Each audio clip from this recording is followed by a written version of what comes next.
NASA ने एक ऐसी गैलेक्सी की खोज की है जो एग्जिस्ट नहीं करती। यह गैलेक्सी प्रेजेंट टाइम में मौजूद नहीं है। इसका सिंपल लॉजिक यह है कि बिग बैंग के बाद जब सभी गैलेक्सीज का निर्माण हुआ, उस समय से अब तक इतना समय बीता ही नहीं जितना पुरानी यह गैलेक्सीज हैं। यह आकाशगंगाएं मिल्की वे आकाशगंगा जितनी बड़ी हैं और परिपक्व रेड स्टार्स से भरे हुए हैं। इन गैलेक्सीज की खोज जेम्स वेब टेलीस्कोप के द्वारा की गई है। इन इमेजेस ने खगोलविदों को चकित कर दिया है। यह आकाशगंगाएं इतनी दूर है कि वे दूरबीन को छोटे लाल बिंदु के रूप में दिखाई देती है।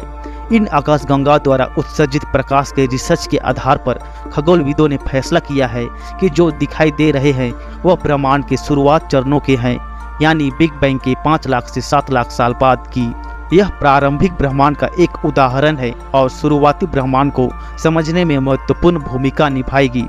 वैज्ञानिकों का कहना है कि ब्रह्मांड के डार्क टाइम या इसके अस्तित्व के पहले 4 लाख वर्षों के बाद सितारों का निर्माण शुरू हुआ था, जब ब्रह्मांड को घने कोहरे ने सब कुछ ढक लिया था।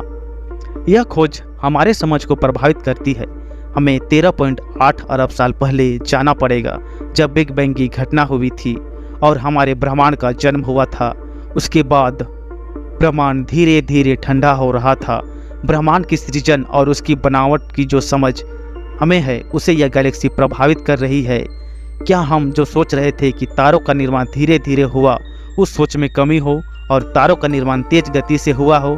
यह भी हो सकता है, क्योंकि ब्रह्मांड रहस्य और मायावी से भरी हुई है, जिसकी समझ हमें पूरी तरह से हासिल नहीं की है। लेकिन इमेजेस में पाई जाने वाली ये आकाशगंगाएं आश्चर्यजनक रूप से बड़ी है और इन आकाशगंगाओं में पाए जाने वाले तारे बहुत पुराने हैं। आमतौर पर युवा सितारे चमकीले नीले रंग के होते हैं। जैसे जैसे उनकी उम्र बढ़ती है, वे लाल होते जाते हैं, धीरे धीरे ठंडे होते जाते हैं। इसलिए जब खगोल शास्त्रियों ने पुराने लाल तारे देखे तो वे चौंक गए और इनमें से कुछ आकाशगंगाएं 1 अरब सूर्यों से भी बड़ी है। इन पेचीदा इमेजेस को वेब के नियर इंफ्रारेड कैमरा के द्वारा cosmic evolution early release science के कार्यक्रम में क्लिक किया गया था। अब खगोलविद इन आकाशगंगाओं का फिर से अध्ययन करने के लिए इन वेब का उपयोग करेंगे।